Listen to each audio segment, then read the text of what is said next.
my storming bracket! What's going on, everyone? So welcome to my latest video. This is obviously my review for the, almost said Netflix, the Amazon Prime TV show, The Lord of the Rings of Power, the first season. So the first season was 8 episodes long. It is said to be one of the highest budgeted TV shows ever, if not the most expensive ever. This is a show that takes place 200 years before the events of the Lord of the Rings trilogy, which I wanted to talk about right before I talk about the show itself, The Rings of Power. The Lord of the Rings trilogy is something that I have loved since I was a very young teenager. This is a trilogy of movies that I think are masterful. I owned them on DVD, Blu-ray, and now I own them on 4K. And I think that they never get old. If anything, they get better with age. And that's one of the great things about them. They have a lot of things to offer, from the filmmaking, entertainment value, rewatchability value. There's just also a lot to really dig into with the themes and messages. And it's great. I love them. And I did read the books. Not gonna lie, I read them once over a decade ago. And I remember thinking to myself while reading the books that because of how detail-oriented they were, that they would make great movies. And I'm saying this now, but when this show, Rings of Power, was announced, I said to myself, well, with how detail-oriented the books are, a TV show could go over well. It could, because it's fleshing things out, and at the same time, even more so, TV shows are really good these days. I mean, you think about it like 30 years ago, TV shows, it's not that they were terrible, but they had it where a lot of them didn't really have flavor, so to speak. So a Lord of the Rings style TV show, I mean, that could be good. We saw Game of Thrones and how great that was and everything. So I was curious. I also like the fact that there wasn't really any cast members where it was like, oh, I know that person. It was like a lot of people that aren't that well known. So it was something that I was curious about. After watching it, I wasn't a fan. And it hurts me to say that because, again, I'm not like a hardcore fan where it's like, I've read the book 60 times and I've watched the movies 2,000 times and I know the names of even the smallest minuscule characters. I'm not like a fanatic. I'm just someone that's a fan of the Lord of the Rings trilogy. And I gotta say, I wasn't expecting the same thing. I was expecting it to be its own thing. What I wasn't expecting was it to be a dull slog of a mess. And it hurts me to say this even more so, but The House of the Dragon is, as of filming this video, was coming out each week, as was Lord of the Rings Ring of Power. So I was getting to see how a prequel show that takes place 200 years before the events of Game of Thrones can be done well versus how a TV show like Rings of Power that takes place 200 years before the events of Lord of the Rings isn't done well. It's a shame, but it's the reality of it from my viewpoint. Now, I understand that there are people that do like Ring of Power, and I can respect that. I just personally really didn't care about the characters. I just felt like I didn't really get to know them. And when there were attempts to get to know the characters, a lot of times they used humor. Similar to the Hobbit trilogy, I just feel like this is a series that isn't good at humor. The Lord of the Rings trilogy, again, not to compare and contrast, but the Lord of the Rings trilogy, yeah, it had glimmers of humor for sure, but it felt natural. It didn't feel like it was forced in so that way it could get the audience to be like, haha, yeah, get it, see, humor, they can relate to you. It just fell flat for me. But the other thing is when the characters aren't trying to attempt humor, they are very serious. And don't get me wrong, I like serious-minded films and TV shows, for sure.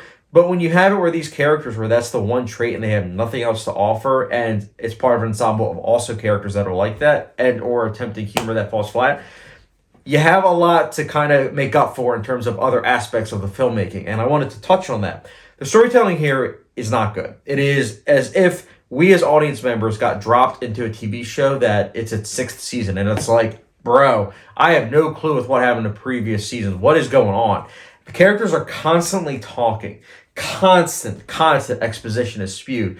And it's as if, I love history, it's as if you have the worst history teacher telling you a lesson, and you're just like, bro, I'm about to pass out. I need like 6 cups of coffee. Like, what is going on? Like, I just, and I'm not someone, again, if you're new to my channel, I am not someone that likes throwing around the word dull and boring a lot. I don't. It pains me so much to say it, but this show is that.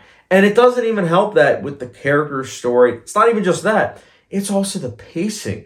The pacing is like non-existent of the show. The tone is all over the place. Even the cinematography It's the most expensive show, and yet it doesn't even look that good. There is a lot of shallow depth of field, which isn't necessarily a bad thing. But when you have the most expensive show, why on God's green earth would you want the background to be blurred out and just have it in the foreground? It makes no sense. And on top of that, the colors I wasn't a big fan of. Towards the end, I would say episode 7 or 8, I thought it was pretty good. But it just, for the most part, wasn't that captivating visually speaking. And again, it's surprising. But also, there are a lot of usage of close-up shots. Like, a lot. And it's like, for me, I'm like, okay, you have such a high budget. Why would you want to have just all close-up shots and not showcase, the splendor and everything? I feel like they just didn't really trust the directors as well as the cinematographers, me personally. But it's a shame because, again, watching, I just couldn't help but think about that. And I just got distracted thinking about that. The score is also something that I was very, very much so shocked at how bland the score was. I love Bear McCreary. I love Outlander. That show is incredible in terms of the score alone. And yet, it's the same composer, and he doesn't really get a chance to actually shine until episode 7 or 8. Episode 7 or 8 is when you actually hear the score. And here's the thing. You hear the score, and it's good, but it sounds exactly like the score from Outlander. And for me, I'm like, okay, so he just used tempo music. He used previous tracks from Outlander and just put it in here and touched it up just a little bit. I don't know. For me, it just kind of took me out of it. But again, the score was something that was kind of disappointing. It had glimmers of like, oh, yeah, I like that. But for the most part, not a big fan. Now, what did get the show right? Because I know that I'm bashing the show, and it's truthfully not the worst thing I've ever seen. But it is something that is quite disappointing. But the show does get right the production design, the costume design, the makeup. Those are all things that are quite good in the show. Those are all things that I thought were really good and very detail-oriented that really transported us as viewers to this time period. Thought it was really good.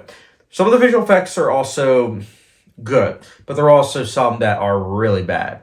It's very interesting, but I did want to touch on how some of them were actually pretty good. But again, some very dodgy, especially the animals. I also thought that, although I did heavily criticize the cinematography, there were some glimmers of cinematography. I was like, oh yeah, that's nice. I like that. That's pretty good. And the acting is decent for the most part, I would say. But this is a show that I'm just going to end it here. I was quite disappointed by it. I understand why some people might like this first season. I do. But I got to say, I think I'm going to end it here. I don't think I'm going to continue because even with how this ended, I'm not invested. I just really don't care. Maybe if I hear people say like, oh yeah, second season's even better. Like they were able to kind of, veer a new course.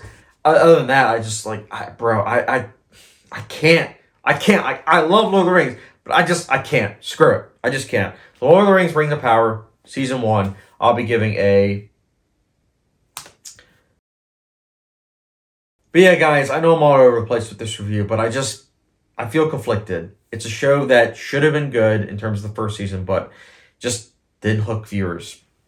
Here we are. But if you guys did like this first season, I do want to hear your guys' thoughts. Did you like it? Did you not? Let me know your thoughts in the comment section below. And guys, as always, thank you very much for watching. Don't forget the subscription, notification bell, follow me on Letterboxd down below, and I will get you guys later.